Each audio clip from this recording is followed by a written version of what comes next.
Yo, yo, yo, welcome back to another episode of On the Spot Sports. And before we get to our guest today, we have a big shout out for Living Sisu. Living Sisu is a platform and app that wants to give you all the tools to have success in your sport. Their main objective is to activate your lifestyle. So it's for active people. Enjoy discounts at companies like BioSteel, 30% off, Body Logics, the Goalie Guild, all his books are discounted. Roan, Lululemon for men, 20% off. Online stretching programs with Eccentrics, 1 full month free. They got super silent massage guns, 20% off those. And it's a great quality. It's way less expensive than a Theragun, and it's great quality. So there's so many more discounts that you guys will need to just become a member to see. So they want to provide you with anything you need for success. So come join the community. I'm a part of it. A bunch of other athletes are a part of it. So it's free to join. It takes 20 seconds to get exclusive offers to your sport, and it's definitely worth it. So do us a huge favor and go sign up for Living Sisu's membership. It's free, 20 takes 20 seconds. So go do it, and we'll see you there. Living Sisu is a great company. We know one of the co-founders, Zach Fricali. He's a great guy. He's the co-founder. He does a lot of live streams on Instagram at Living Sisu, with a bunch of elite athletes, and you learn a lot from like the athletes' determination, their resiliency, everything to what made them become successful. So it's been a great experience so far. So go on. I'm gonna leave the link in the description. So go sign up. Yo, welcome back to another episode of On the Spot Sports. I'm Jack, and in today's episode, we're joined by a very special guest, a current professional hockey player and a recurring guest on the show, Frankie McClendon. Frankie was previously on episode 34, and it's great to have him back on. He is currently signed to a contract with the Columbus River Dragons of the Federal Hockey League, and it's good to get Frankie back on. So welcome back to the show, Frankie McClendon. What's up, Jack? Thanks for having me back on again. I mean, it's been a long time coming again. Yeah, it has been. This is way over episode 100. So it's Yeah, you come a long way, I man. know it was 100 30. plus episodes. Yeah, 34 when we last had you on. So it's good to get you back on. It's like, how have things been? Like we're still in this crazy time. So like, what have you been doing? Like, how are you? I'm doing well, man. I mean, yeah, the last time we talked, I didn't have any ice or I wasn't even working out. I think the last thing I was doing around that time was going on 2 mile runs every day just to try to stay in shape. But ever since then, moved into a new house and started working out with EB Athletics. A trainer. She's a strength and conditioning coach, literally 5 minutes from my house. She literally ghost DM'd me on Instagram and invited me to come check out the facility. And you know what?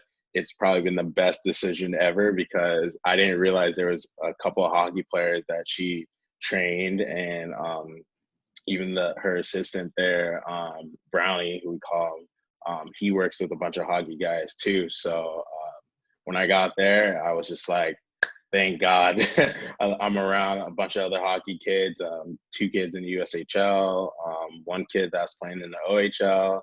And, you know, if it wasn't for her ghost DMing me, I don't think I would have found ice with any of those guys. So it's been a long summer, but you know what? I'm very thankful for everything that's happened to me this summer. Yeah, for sure. Like that's great how like you got this gig from just a DM, and like Yeah, you're able to go out and skate or go out and train from yeah. that. So like how has this off season been? And like what do you do since you have no idea when the season will be, and like it's like been like 10 months already. Well, since everything is like shut down and stuff, there wasn't really a lot of ice here, or a lot of gyms were closed. But when things started to open back up, and like I got the ghost DM, um, literally it's a whole different like kind of setup for me. Like I remember last summer when I came off my injury, I went to Canada like I usually do, and I train up there with Bouger and goaltending. But you know, I can't cross the border, so I had to find different ways to train and try to get ice. So my trainer Erin, she got me set up with like a program and everything, and a lot of the other hockey guys are on programs as well. Um, and you know what? Like we've been on different phases, like my strength phase, my speed phase, which I'm currently in right now. I can tell night and day I'm more powerful and stronger than I was last summer. And I think this year I'm more prepared for a season than I was last year. Because I don't think last year I was 100% coming off of that Achilles injury that I had. And, you know, working with her, working on my mobility, my strength, my speed, it's been night and day different. And then getting set up with like the hockey guys, getting invited to go skate with them. Um, and then also traveling so much just to go find ice. Literally, I had to drive to Michigan in July because all the rinks were still closed here, and I skated with a OHL goalie coach, AJ Walchuk. I skated with him and learning from him different things. It's always good to like keep options open and like learn from different goalie coaches, because you don't want to stay with one goalie coach, because like you're going to get into a repetitive thing of like doing the same drills over and over. And you know what? It was an eye opener skating with AJ, skating with one of my buddies, Charles Williams. He was a goalie in the ECHL, and then skating with Jeremy Smith, who was an NHLer for the Colorado Avalanche and played in the AHL. And now he's playing in the KHL. So just picking their brains and learning different things about edge work and like different situations on the ice. And I was doing different drills than I did before, and it was a real eye opener, and I had a blast doing it. Yeah, so can you go more in depth about like what you learned with AJ and from like Charles Oh, and Jeremy and all those guys that really helped you oh elevate your man, game? man, just seeing how Charles was like on the ice and seeing how Jeremy was on the ice. Like it's not about big movements or anything like that. Like they're very powerful. They had so much speed, but they're in control of their body. I felt like with me, and even AJ talked about like as me as a goalie, like he felt like I scrambled a lot. And honestly, I would get there, but I would make the save, then I wouldn't know where it is because I scrambled so much. Um, Literally, I learned about how to control my body and vision check all the time and like reading the play. And that was a huge thing. Like it's simple things about like going on my post and like if it's a guy coming down the slot, like I don't have to like push out so far. I can just push out so little. But if I'm square to him, like square to the puck too, and like just reading it off the post out to him, like it's an easy save. I don't have to make a big, powerful push and push out to the top of the paint like I used to. And like honestly, I've grown this summer too, and I think I'm done growing finally. But growing kind of was just like, oh, I don't have to like be out to top of the crease. I don't have to like be so far out to like make a save. I can just be in the middle of net to like almost the top, and I'm still taking up so much room.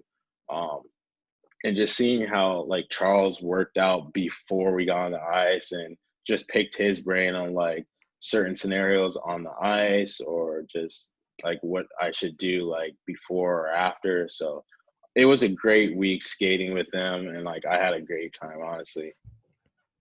Yeah, that's awesome. The things you learn, even though you're a pro still, and you just learn things every day. Like Yeah, it was a similar thing for me, like with like going from the post to the slot. Like when I was training with Garrett Sparks over the summer, like he would tell me that stuff too, and just you don't have to move like on top of the crease. You just have to move that little bit to yeah, cut off the short side, and then you could just play it from there. So it's really interesting to get these guys like yeah, information and stuff and just learn from yeah. them, and especially since they played AHL, NHL, Oh my God, it's yeah. interesting to see and like really cool to pick their brains about that. Yeah, and plus like their skating, oh my God, like I've never seen fluid skating, like just precise edge work and everything. So it was nice. And honestly, the first probably 10 minutes skating, like before we even did any shots, like literally we're working on like our skating patterns and stuff. So it was nice to like get on the ice again. And like honestly, some of those guys, and when they're in Michigan, because they weren't really locked down, they were skating ever since like COVID had happened, because all the rinks weren't all shut down. But AJ was like impressed. Like my first day, I drove from North Carolina up there to Michigan, and it's an 8 hour drive, basically almost 9. So I left at 5 in the morning on a Sunday, got to my old coach's house, and who I'm still in great contact with from juniors. So I got to stay with him and his wife in Canton, Michigan, and literally got there on a Sunday at 3 o'clock in the afternoon. I skated the next day on Monday. I believe I skated in the afternoon, and AJ was like impressed for me not skating all summer long. Like usually some pros, when they like take a while off and then they get back on the ice to start training, they're usually like really gassed. And he was just like, I'm impressed. Like you're really not that gassed. Like you're tired, but like you're not like huffing over gas or anything like that. So it was a great experience just skating with them, and also like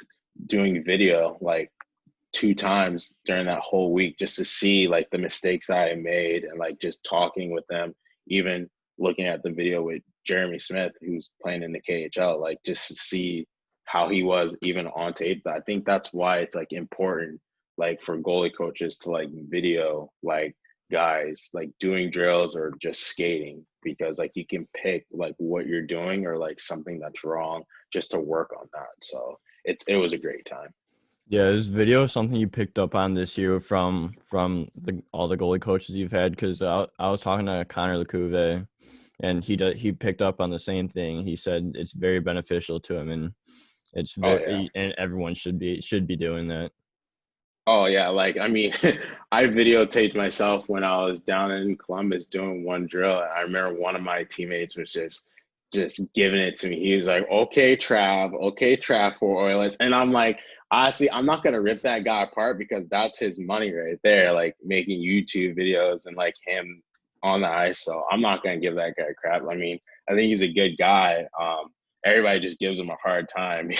I mean, he's just vlogging everything he does, and I mean, I got a chuckle out of it when my teammate was like giving it to me. He was like, "Okay, YouTuber." And I was like, "All right, whatever, leave it alone. I'm just trying to watch what I like, the mistakes I make, and like some of the good things I can do on a certain drill." So, yeah, video is like very beneficial for every goalie. Like, I suggest, even if you're like young as 12 years old, you should start like videotaping yourself during practice, just to see like what you're doing right, what you do wrong, and like watch certain situations. Like you could have done this, you could have done that. So I Yeah. recommend that.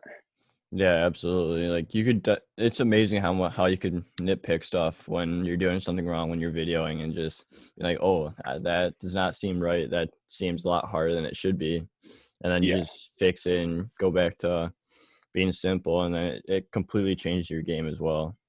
Oh, it totally does. Yeah. So, like you said, you weren't really that gassed when you were skating with AJ that first day. So, like, did you do any body weight stuff before that, or did you just take, or did you not do anything after before that? No, before that, I think I was working out right before I went to Michigan. I think that's when I just started working out at EB Athletics.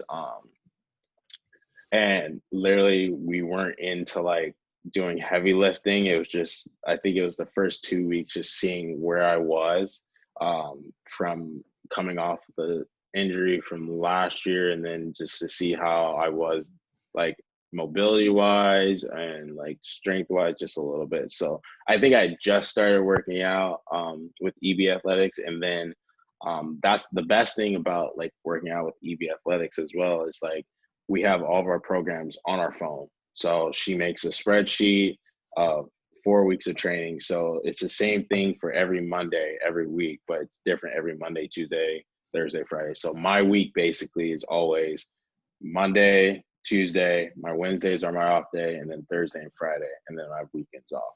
So even when I'm gone, like when I go to Georgia or when I go to Michigan to like skate, literally I have all my workouts on my phone in a Google Docs, and she puts everything in, and I have to put in every single weight that I do, and then she looks at it at the end of the month, and then she changes the face. So I was still doing everything I had here in North Carolina, even when I was in Michigan and even when I'm in Georgia. Yeah, for sure. So like what are some of the exercises that you do or things you would focus on like Monday, Tuesday, Thursday, Friday when you do go lift?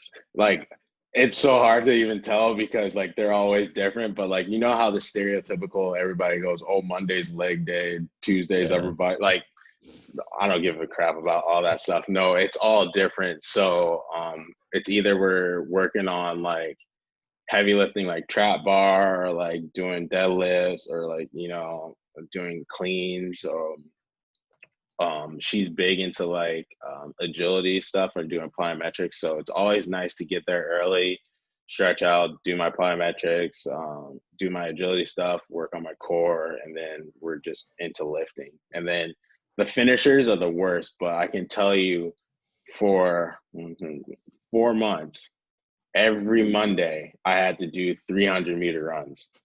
And I hate doing those. And like, it's for time too. So I was shocked. Like when I first started doing it, we had to get it under a minute. Like, I think that's the goal, like going down and back 6 times. But we have to get it under a minute. I think the first time I did, I got like 57 seconds, and then it got to like 52, and then it got to 50 seconds. I think my best time doing that was at 48 seconds. And it got down to like last month. I was like, can we just stop doing 300s? I'm tired of doing 300s. Because she would just look at me and laugh. But we're not doing it one time. We're doing it 2 times. Every Monday, you're doing it before you even work out. And I just looked at her and I just tell her, I'm like, I hate you. I was like, I hate you. Every Monday I walked in, I'm like, I hate you. And she was like, oh, it's fun Monday, or it's fun Friday. I'm just like, no, working out is not fun, but I do it because I actually love it. And then also I can see the difference, like on the ice and off the ice. Like, I feel so much better by just working out and being on a structured program. Yeah, that's brutal, especially when you do it before a workout and then you're gassed already before. Oh man, like just imagine sprinting a total of like 12 times basically for time, and then you're just sucking wind laying on the ground and you're drenched already before you're even lifting. And then you gotta Like, go and actually do the main and thing. then you gotta go do your lifts. But honestly, it's actually fun because when I first started working out there, it was very like competitive because like me working out with the other hockey guys and the girls there too. Like, there's hockey girls working out there. The girls who are in college, we're either running for time and like we're competing against each other. So like a lot of the kids, we're all pushing each other. So like I'm kind of happy about that. Like, I never like backed down from a challenge from anybody too. I remember one kid got in 47 seconds, and I was so mad because like I just want to beat this time. I came up a second short, but I was just like, whatever. I came close. Yeah, anytime you get in those competitive battles is always fun. Doesn't matter what it is, as long Yo, as yeah. you're competing against people, like that's totally fine, totally worth it. And it pushes you Oh too. yeah.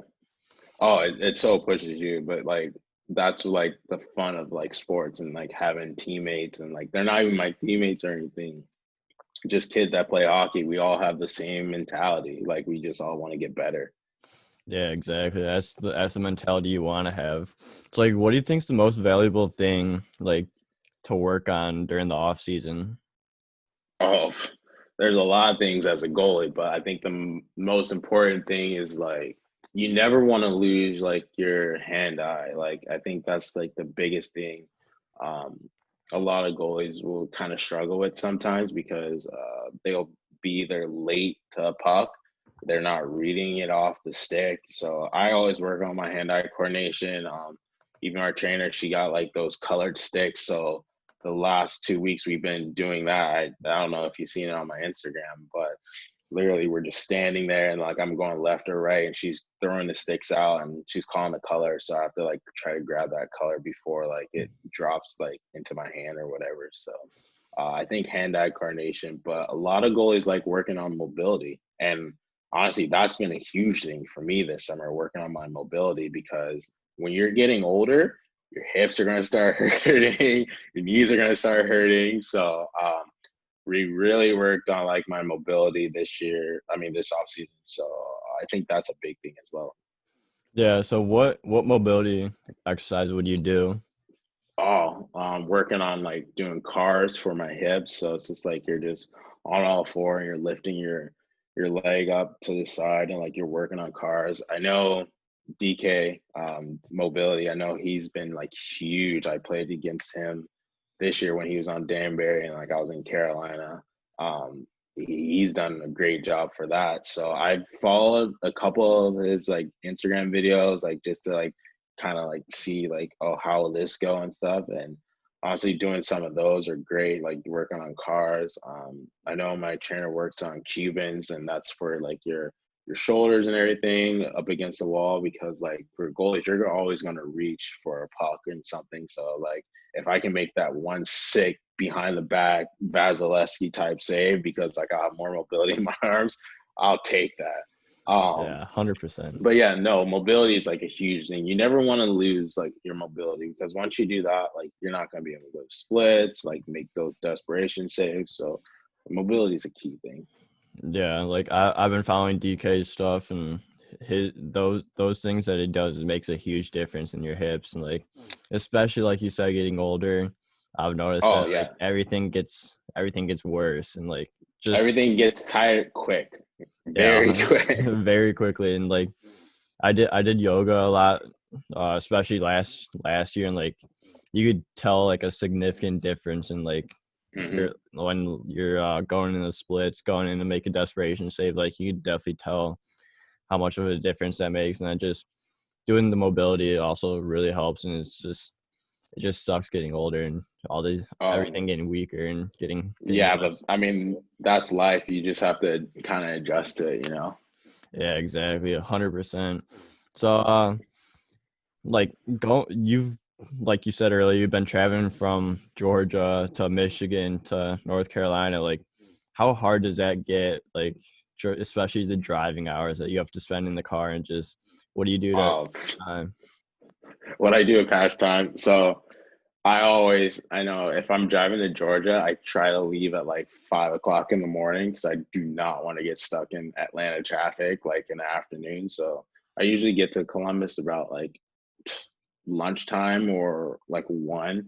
But I mean, the drive is starting to get old because I'm basically doing 2 weeks here at home, 2 weeks down in Georgia, or I'll come home for 3 weeks or go down to Georgia for like 3 weeks. So it gets tiring. And like, I remember like I'm always listening to like podcasts like Spin Chicklets and I'm laughing my ass off every time I'm listening to those podcasts. Um, or I'm just like listening to country music because like that's like kind of number one in my books right there for music. But it's the same drive over and over and over. Literally, I have the same gas station I stop at when I'm going down there. I have the same gas station when I'm coming back up where I stop at. I always have to have coffee because if I don't have coffee, I'm gonna go insane. Like I need coffee in the morning sometimes. But um, you know, I just listen to music, listen to podcasts, or I just have the radio off for only like an hour. But it's the same drive. I don't even need my maps anymore to like drive down to Georgia. That's how like useful it is now. Like I don't need maps. But it's just straight shot down there. If I get stuck in traffic, I get really angry. I'm just like, all right, let's see if I can find another route. Yeah, exactly. And just it's amazing how like you do that route so much that you don't even need a GPS Oh, anymore. yeah, no. And oh man, I got a story for you. Go So for it. driving back from Georgia 2 weeks ago. So obviously, I understand like how COVID it's a huge thing, and like different states have different rules on like masks and stuff. I can tell you, Alabama's different, and like because we live on the Alabama side, Georgia, yeah, you have masks everywhere. I think the biggest place you have to wear a mask is like Walmart. I think that's just a nationwide thing. But there's like certain places in Georgia, like you have to wear it when you're going in. Like you don't have to wear it when you're sitting down. I know there's some places you have to wear it while you're sitting down. I'm just like, oh God. But I was driving back from Georgia, and I think I stopped like an hour outside of North Carolina, like hour outside of Charlotte in like Gastonia or something. I'm pumping gas and I go inside to like get a snack. This lady is like getting on this poor little kid that's working at the gas station. I felt so bad for him. I think he was like 18 or I don't know. But she's getting checked out, and you know those Karen things, like like all those Karen videos. I was Yeah. just like, I've never experienced it before, and it kind of sucks because my mom's name is Karen, and I'm just like, oh, that's like the worst timing for anything. But this lady is going off on this poor boy because he's just doing his job basically.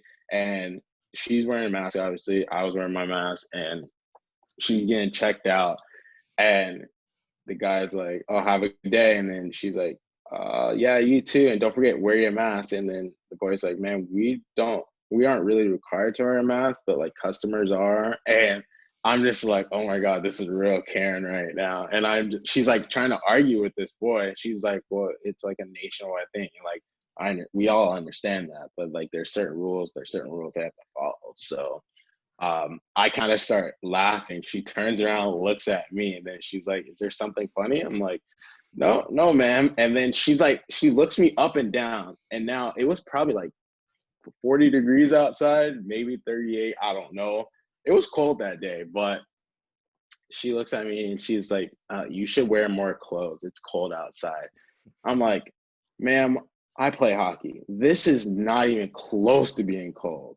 And then she goes, "Ugh." And like she walks away. She was like all bundled up, and the boy starts laughing. Right, the boy starts laughing. He's like, "Hey, that's a good one. You got her with that hockey thing." I'm like, "No, I'm serious. I actually do play hockey." And he just looks at me. He's like, "Oh." I wanted to say something to him, but I didn't. And I was just like, "No, no, no, it's okay. I get that look all the time." "Oh, you play hockey?" "Yeah." "What does it look like I don't play hockey or something?" Like, but I'm telling you, that was like the most funniest thing I seen a Karen finally. Like, just giving it to this kid, and he's just trying to do his job. I was like, dear God, some people. Yeah, for those Karens out there, just my friend works at a Costco, and he always tells me about these Karen stories, and like, Oh, oh, there's some pretty funny Karens that come to that store apparently, and oh man. I mean, I wear my mask everywhere that like I'm supposed to, regardlessly. yeah, Like I understand it. Like I'm not mad about anything of the mask. I don't disagree with it, but I mean, it's gotten way out of control sometimes here and there. Just seeing certain states have certain rules, and like now in North Carolina, we're under like restrictions. So I'm just like, why did I come home again? Because like everything closes at 10 o'clock and there's a 10 oh, o'clock curfew. In oh, Georgia, we didn't have no curfew, but I understand it and I'm always going to abide by the law, but I'm just like lose my mind over it sometimes. yeah, I feel that 100%. It's crazy times we're living. Hopefully, we never have to experience this ever again. I know. Hopefully we Once this don't. cools Hopefully down. it'll be, yeah, hopefully it'll be taken care of very soon. Yeah, for real. And just I know you have some other stories to tell. So Oh, you wanna go and yes. tell those stories? Yeah, so when I came back from Michigan, I was home for 2 weeks. I had to go play in this tournament in Virginia Beach, and two of my teammates were like, one of my teammates, he was like, "Yo, do you want to play in this tournament?" I was like, "Yeah, I'm down for that." So I hadn't seen one of my teammates who is from Hamilton, where I used to train. Um, he just flew back from Canada and he was in Georgia, and then he flew up to Virginia. So we were all three of us were going to play on this one team, and our team. I've never seen a beer league team so stacked for like a summer tournament. Like it was so cool. I guess the year before they got to a championship and they lost, and this year we ended up winning the entire tournament. But man, this tournament, there was a like a club hockey team in this tournament in our division, and this team had their own coach, like on the bench, and one of my teammates is just giving it to the captain, and he's just like, "You brought your coach out here for this, like a freaking beer league tournament, and you bring a coach out?" And I guess it was one of the kids' dad who was a coach, and honestly, this was like my first actual like a game type scenario since last time we talked. What did I say? I left Minner and then I went to Columbus and I Yeah. was there for 2 games. I didn't play, but like I was backing up and then COVID happened. So I think the last time I actually played in a game was like February. So going from Dang. February all the way to like almost the beginning of August, that's a long time of not playing an in-game type scenario. So we had like 2 coast guys on our team and then like 3 of us who play down in Columbus. And honestly, it was so funny, man. We started like putting up goals left and right. And I felt bad for the other goalie, but you know what? Like that was an experience for him to play against like a couple of coast guys and like other pro guys. And I think we were up 6-0 by the end of the first. And second period, I give up a goal. And I was just like, I gave up the goal. I started doing push-ups on the ice because I thought it was a joke because literally that team was so bad. I was just like, oh my God, I literally just gave up a goal to like a college, like a club team that's not even like ACHA. It's just like, I don't know what it was though, but like the kid beat me clean over my shoulder. And I was just like, you know what? I'm just going to drop down and start doing push-ups. The ref looks at me and he just starts dying laughing. There was fans in there and like, it was fans for the club hockey team. Like who brings fans to like a tournament like that? And I mean, guaranteed it's probably like their parents or like their girlfriends and stuff. Yeah. But I started doing push-ups and I was just like, oh, whatever. My teammates started laughing. I think we ended up winning that game like 9-2 or something. And then we had a game 2 hours later. Man, so that's one scenario. We get off the ice, and I guess my teammate was just giving it to the kids the entire game. And this mother was like, grow up. And he just starts dying laughing, walking past the lady. I mean, it's hockey. We're all going to give each other some like chirps here and there. I mean, Yeah. it's never going to end. Like, honestly, Part of the game. we kind of embarrassed you guys. And then later on that night, we played a team, and this team, I was kind of scared because I thought we were close to losing that game. They scored in the second period to go up 1-0, and we ended up scoring 2 goals after that and beat them 2-1. We ended up facing that second team in the championship game. And I was scared for my life because I was like, if I lose a game for these guys who I'm playing for, I'm never going to hear the end of it. Like, I wasn't. So I think that was like the first weekend I like only gave up 3 goals the first game, 1 goal the second game, 1 goal the third game, 1 goal the fourth game, in the championship game, 1 goal. So it was a great weekend. But I remember the next day we had a game at like 7 or 8 a.m. We stayed out in the parking lot, and like obviously beer leagues were gonna just hang out, just shoot the shit, and like guys were just drinking left and right, and we were just like, I was just like, oh my God, I need to go to bed. Like I wasn't drinking or anything, but like I was just like, I need to go to bed. I'm tired. I was like, I forgot how it feels to like play like a full game and stuff. So I think we stayed up to like 3-4 o'clock in the morning, went to Taco Bell for some reason. And then we go to bed, and I'm sharing the bed with one of my teammates. And we get up the next morning, and I don't know what it was, if he got mad at me because he's like, dude, you won't shut up at nighttime. You snore and you toss and turn.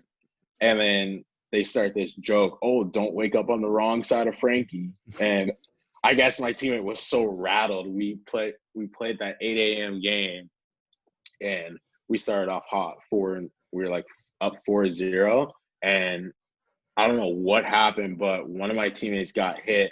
So my other teammate ends up coming and just decks this kid out of nowhere. This guy's looking at me, and I was like, dude, calm down. Like, it was like, the play was dead. The ref comes in, and he's looking at me. And I was like, calm down. You don't need to get into it. We're up 4-0. And he's just staring at me, staring at me. He's like, I don't know if you're dumb or stupid. And I looked at him and I was like, I don't know if you suck at hockey or if you suck at hockey, because we're up 4-0 right now. I thought this guy was about to punch me square in the face. Like, I was terrified because he was much bigger than me.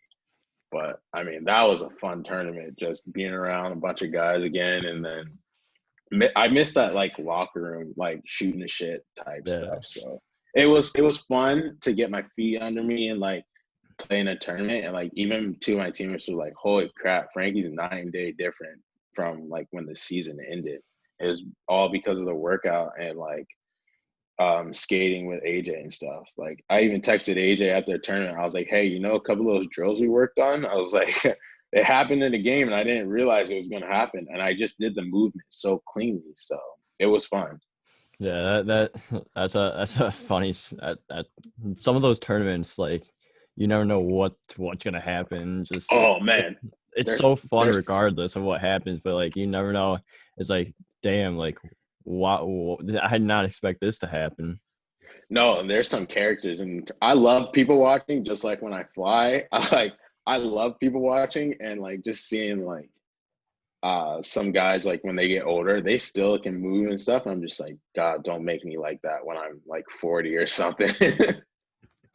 Yeah, it's just it's crazy, but when you people watching, like you're like, dang, this person's that, and it's like it's crazy.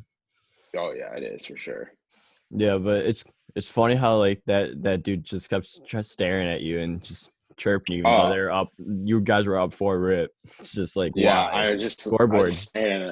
I was just staring at him. I was like, is this guy just dumb or is he dumb? And like he had the nerve to say that to me, and I was just like, whatever, man. Just you can keep talking trash. We're gonna win this game, so I don't care really. Exactly. So what has been like your biggest chirp or your most successful chirp that you've ever had? I really try to keep my mouth shut sometimes because like honestly, if I chirp somebody and then they score, like that's You're not karma gonna to hear me. the So end of it.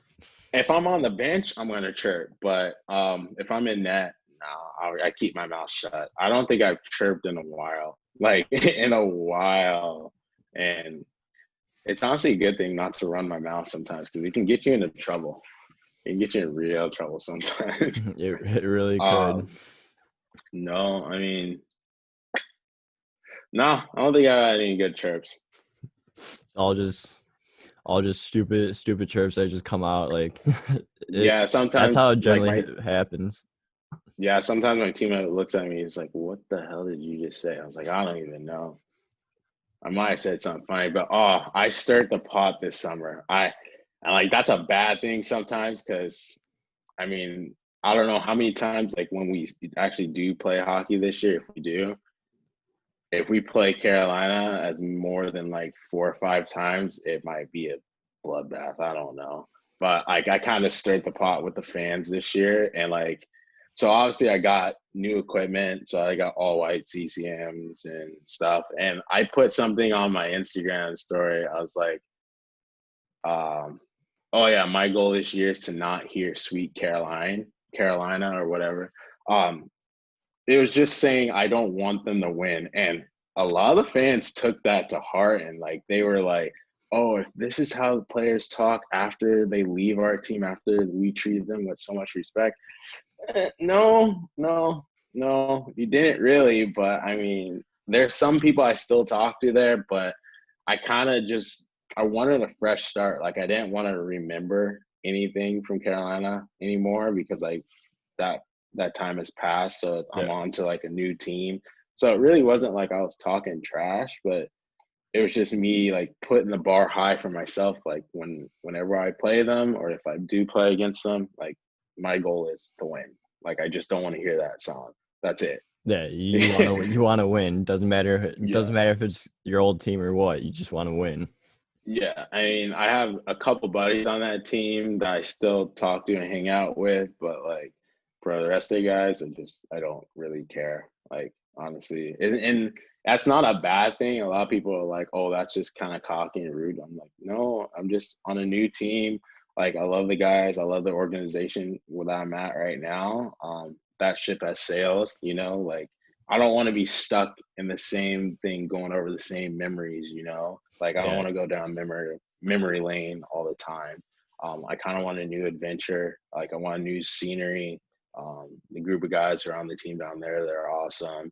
And some of us did play on the same team in Carolina. We just wanted a change of scenery. So yeah, a lot of the fans got really mad about that. I had somebody message me on Instagram, like, why do you hate us? I was like, I don't hate you guys. I just, like, some people just can't take a joke sometimes. Like, it happens in all sports. So I might have stirred the pot a little bit right there. I'm probably going to get some backlash for it. I might get backlash for talking about it on this podcast, but whatever, whatever. That's funny. And just you want a new start, and you're putting the past behind you. Like that's all that it really is right there. Yeah, I mean, I wanted a new challenge for myself. Like, I know I've been working hard all summer to like play more than just 10 games. So, um, I think it was a good move on my part to like get out of there when I got out of there. So I'm happy. I don't think about anything bad. I don't have anything bad to say about certain people there, but it's just the time had come to like move on, and I moved on. So I'm Yeah, over that. exactly. So Yeah, exactly. So, are there any like? Do you know anything about like when this year season's supposed to start this year? Or like when camp is or anything like that? no, not really. I mean, there's been rumors about like starting sometime in January and stuff, but everything's still up in the air. And like, I mean, it's tough because we have to go by what certain states allow, and it's kind of hard for like it's hard in the minor leagues, like because they don't have TV deals or anything, so they don't have incoming money like Yeah. always. But it's kind of hard, so we have to abide by all the rules and regulations that the state has put out for like COVID and stuff. So it's all up in the air right now. I'm sure like we'll get a text about like when camp will be, but I mean, for guys that like really do care about the sport, if they keep working out and keep skating, then they shouldn't be like out of shape when the season actually does start. So hopefully it does start soon. But I mean, I'm glad I got these next 3 weeks off. And then I'm sure when the new year comes, I'll be back down in Georgia again skating for 2 weeks straight. So Yeah, exactly. Hopefully that your season will start sometime soon. You'll be able to get back on the ice and actually start playing some actual games again. It's like, what are some of your expectations? Granted that there is a season for you and Columbus. I think everybody down in Columbus set the bar high. Like we want to win a championship down there. And I mean, with the group of guys that we have on that roster, I mean, it's going to be a good year regardless if we do play. But like my expectations is to like just win games, win games and like hopefully in the next year or so try to move up another level. I think that's everybody's goal. But I'm so happy to play for that organization right now. I've always wanted to be down there too. They have a great setup. The fans are unbelievably amazing. They get rowdy too. So, I mean, the expectations for us is to basically win. Like, I don't think we don't want anything short of winning a championship. So, like, Yeah. hopefully that does. Hopefully, we do have a season this Yeah, year, and hopefully, exactly. like that will happen. So, Yeah, I'm rooting for you guys to win a championship, and who doesn't love rowdy fans? So it's oh, always fun to play with. I love them too. They're awesome down there. Yeah. Sometimes fans can get like too personal in your space, but those fans, I don't care. They're awesome. Yeah, 100%. So I have a few more questions for you. So, what's your favorite pregame and postgame meal?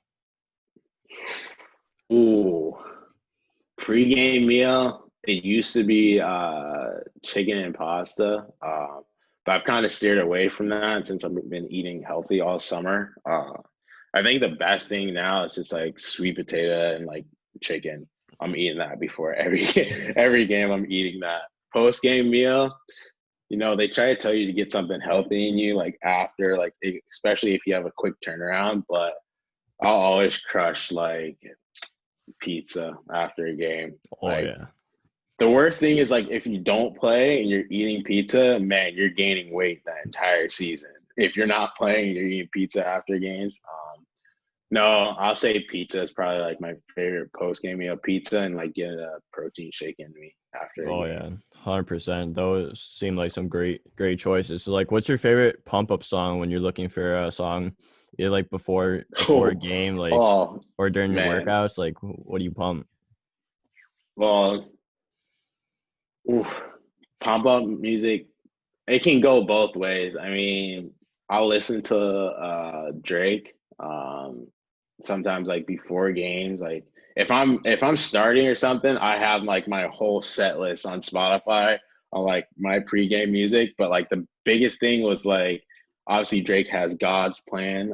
That's a huge one. But I listened to like a remix version of God's Plan, and it's not by Drake, it's by Thorough, I think. That's like when I heard that in the summertime, I always crush that, and my girlfriend hates me when I listen to it because like she can't even get some of the lines correct because she thinks it's like the Drake version, but like they're snippets of like the actual Drake version, and then they cut it out. So um, I listen to that. I'm a huge like EDM guy, so I'll listen to like Skrillex or anybody like Diplo or so I'll listen to those before games too. But workouts like especially like right now, one of the guys he has like a SoundCloud account, so like we'll listen to either Cap Slap or like they've made like their own like SoundCloud track, and I've been crushing their music sometimes during workouts. So it can go either way: rap, country, EDM. I'm all ears. Or I don't like I'm not like one of those guys like, oh, I can't listen to rap before a game. Oh, I can't listen to this. Like, I can listen to anything before a game to get me pumped up. Yeah, I'm the same way. Just anything goes as long as it has like a pump up tune thing. Like, I'm all for it, and doesn't matter what it is. Like, I'll listen to it. Oh yeah. Yeah. So my final question for you is, what is a day in the life of Frankie during the season on game day? Day in life for Frankie on game days. Let's see. So it just depends if we have a morning skate or not, but I'll wake up around 7:30 if we have like a 9 o'clock pregame skate. I can't sleep in past 8 anymore for some reason, but I'll get up at 7:30, get a bowl of oatmeal and like chia seeds in me, head to the rink for like 8:30. If we have a 9 or 9:30 skate, I'm usually stretching like 10, 15 minutes before I even get on the ice, get dressed for my pregame skate, get off the ice, come home, and then cook either sweet potato and chicken or like chicken and pasta.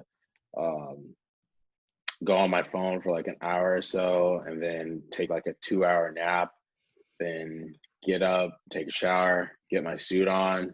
Like you gotta look good. You gotta look good Exactly. before a Hell game yeah. because like it's like I go by that motto: look good, feel good. I it used to be wheel good, but not anymore. I can't say that anymore. But it's like look good, feel good, and then play good. So I get my suit on, then I drive to the rink. Before I get to the rink, I have to stop at Starbucks. I have to get a black coffee in me. It doesn't matter if I'm playing or not playing. I have to get coffee in me just because I like to work up a good sweat when I'm Yeah. warming up and listen to music. So then get to the rink. Um, I'll get to the rink usually 2.5 hours before warm ups, and then I'll start stretching, walk around the walk around the building, and go find like a spot in the stands. And I literally choose to sit like center ice, but like really up high.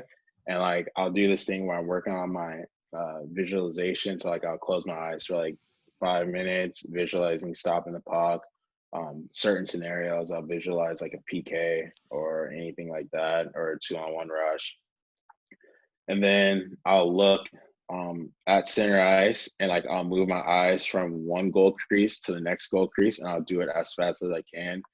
And then I'll like pick up like one of the sponsorship boards, and I'll look at a letter, and then I'll look up to like where the numbers are, like what section it is, and I'll always go my eyes from the letter to the number, and I'll go up and down as many times just to get my eyes moving. That's how I just train my eyes.